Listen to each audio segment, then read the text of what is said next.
Hello friends, welcome back to the ethics class. आज एक important concept ethics में पढ़ेंगे विच इज कॉल्ड ऑब्जेक्टिविटी। इसको अप्लाई भी करके देखेंगे एक केस स्टडी के थ्रू, और एक एथिकल थिंकर का पर्सपेक्टिव ऑब्जेक्टिविटी को लेके क्या है सब देखेंगे हम। एक सिंपल एग्जांपल लीजिए। सिंपल एग्जांपल ये है कि आपको फीवर हुआ। आपने फीवर को चेक करने के लिए एक थर्मोमीटर का प्रयोग किया। थर्मोमीटर आपके घर पे पड़ा था। जब आपने थर्मोमीटर लगाया तो ये आपको क्या करके बताएगा? ये आपके बॉडी का टेम्परेचर रिकॉर्ड करके आपको बताएगा। और जो ये टेम्परेचर बताएगा वो एग्जैक्ट होगा, वो बेस्ड ऑन फैक्ट होगा। यानी कि जो एग्जैक्ट टेम्परेचर है वो वही बताएगा। जस्ट बिकॉज ये थर्मोमीटर आपके घर पे पड़ा है तो थर्मोमीटर इमोशनल तो नहीं हो जाएगा। थर्मोमीटर ये तो नहीं कहेगा कि नहीं, मेरे को आपने इतने सालों से अपने घर पे रखा है तो मैं जो आपको टेम्परेचर बताऊंगा ना वो 3 डिग्री लेस करके बताऊंगा, जिससे कि ये हो कि आपको फीवर है ही नहीं। तो मैं ऐसी चीज ही नहीं दिखाऊंगा जिससे देख के आपको बुरा लगे। ये चीज आपको समझ आई? This is exactly what is called objectivity. बहुत सिंपल लैंग्वेज। ऑब्जेक्टिविटी का मतलब एक सिंपल लैंग्वेज में होता है कि जो भी आप डिसीजन लेते हो, that decision must be based on facts. यहाँ पे कोई असम्पशन नहीं होना चाहिए किसी भी प्रकार का। तो कोई भी सिविल सर्वेंट अगर एक ऑब्जेक्टिविटी के बेसिस पे एक्ट कर रहा है तो ऑब्जेक्टिविटी पे बेसिस पे एक्ट करने का मतलब है कि उसके decisions are based on facts, not any assumptions. अब ये दो एग्जांपल्स के थ्रू हमारी जो एक बेसिक अंडरस्टैंडिंग बनी वो क्या है? हमारी बेसिक अंडरस्टैंडिंग ये बनी कि objectivity means seeing things as they are and not how we want them to be।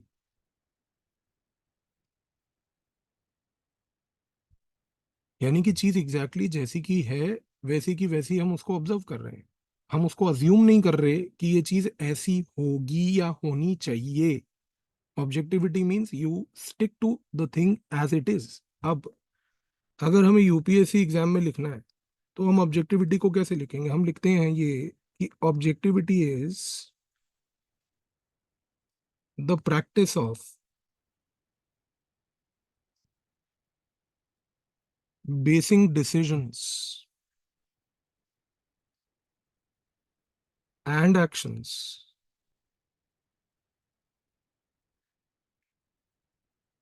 on verifiable facts, evidence, and reason, which is uninfluenced by external pressure। बिल्कुल difficult definition नहीं है, just formal expression कि objectivity का मतलब होता है एक ऐसी प्रैक्टिस जहां पे जो भी हम डिसीजन या एक्शन लेते हैं वो वेरीफाइबल फैक्ट के बेस पे हो, एविडेंस हो उसको सपोर्ट करने के लिए, रीजन हो सपोर्ट करने के लिए, लॉजिक हो, रीजन हो, वेरीफाइबल फैक्ट हो, एविडेंस हो, कोई एक्सटर्नल प्रेशर, कोई खास करके प्रेजुडिस, माइंड में कोई पुराना बिलीफ किसी चीज को लेके, वो आपको मोटिवेट नहीं करना चाहिए। आपका decision should be only based on fact, evidence and reason. FER, fact, evidence and reason, 3 words हैं, याद कर लीजिएगा ऑब्जेक्टिविटी के लिए। अब एक एथिकल थिंकर है जिन्होंने ऑब्जेक्टिविटी को समझाया है, और आप सब उनका नाम जानते हैं। उनका नाम है max weber.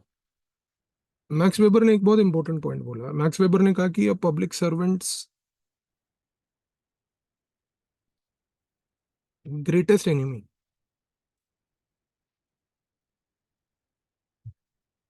Is assumption.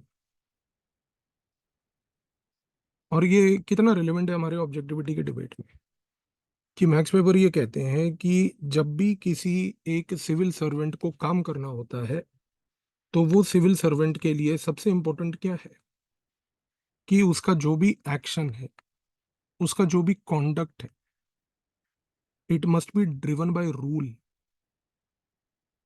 Rule का मतलब ये हुआ कि जो एक इस्टेब्लिश्ड रूल है, एक इस्टेब्लिश्ड फैक्ट है, पहली बात तो।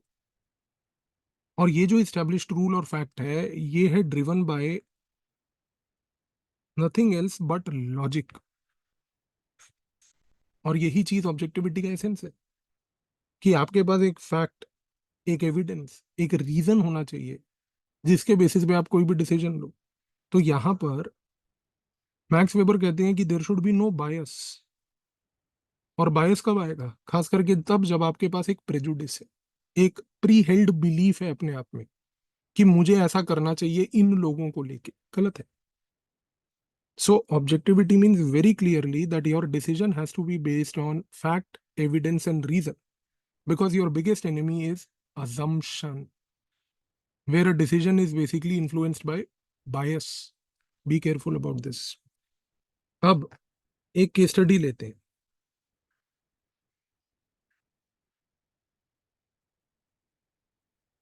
You are a district magistrate,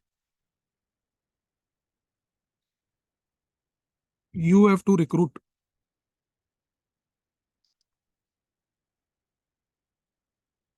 a specialist under your office.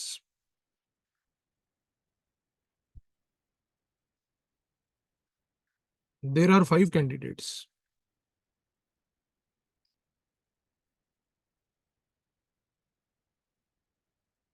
but your senior officer calls you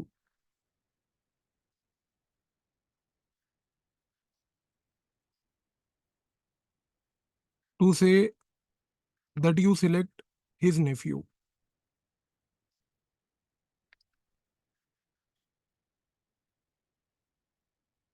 You see the record,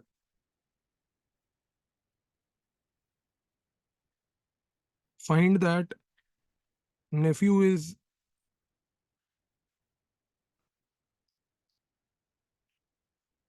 not appropriately qualified.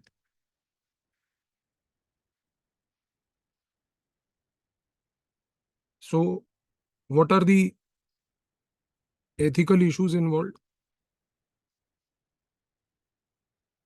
Who are the stakeholders?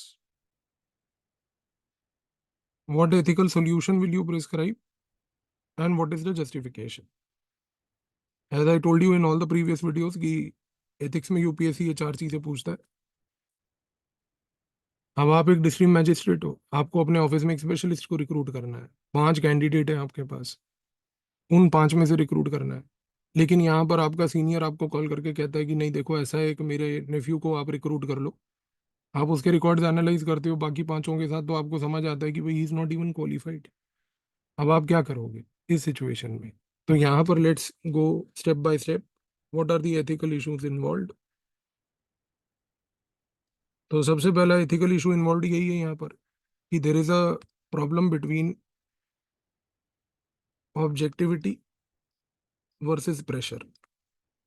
क्यों? क्योंकि या तो आप फैक्ट्स के बेसिस पे काम करोगे कि आपके पास 5 कैंडिडेट है, उन 5 कैंडिडेट्स के आप फैक्चुअली जो रिकॉर्ड्स हैं उनको वेरीफाई करोगे, जो सबसे अप्रोप्रिएटली क्वालिफाइड होगा उसको रिक्रूट करोगे। या फिर आप जो है प्रेशर में बो डाउन करके अपने सीनियर को खुश करोगे। तो ये पहला यहाँ पर एथिकल इशू है। और दूसरा इशू क्या है? Truth versus adjustment. हमने ये इशू क्यों बोला? क्योंकि ट्रूथ क्या है? ट्रूथ ये कहता है कि भाई एक सिविल सर्वेंट अपने कॉन्डक्ट को इम्पोर्टेंटली यहाँ पर एविडेंस के बेसिस पे सपोर्ट करे।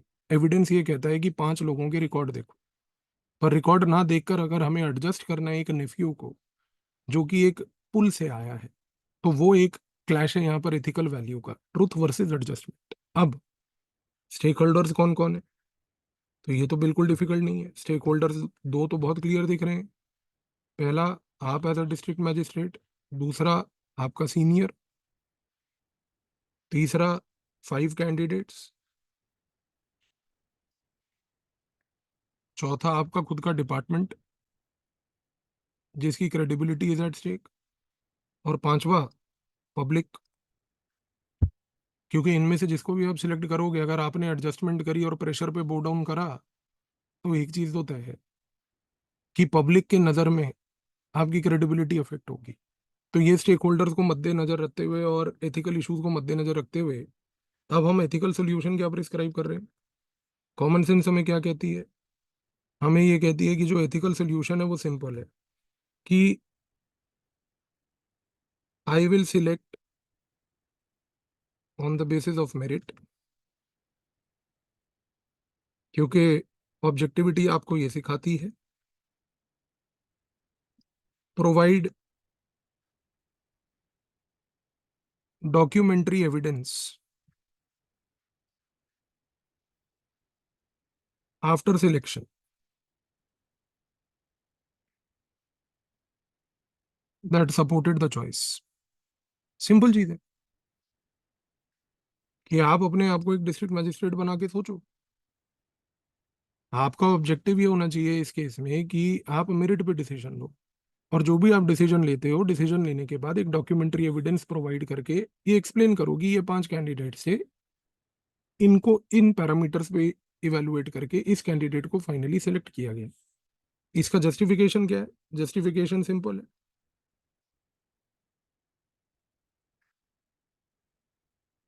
फैक्ट्स आर योर शील्ड, जो कि ऑब्जेक्टिविटी का एसेंस है। ऑब्जेक्टिविटी क्या इंश्योर कर रही है यहाँ पे?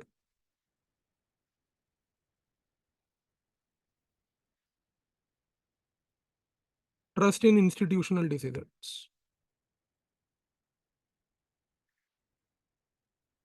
क्योंकि जब आप ऑब्जेक्टिवली अपना डिसीजन लोगे तो जाहिर सी बात है कि इंस्टीट्यूशनल डिसीजन जो आपने एज अ डिस्ट्रिक्ट मजिस्ट्रेट लिया उससे पब्लिक ट्रस्ट इनहेंस होता है।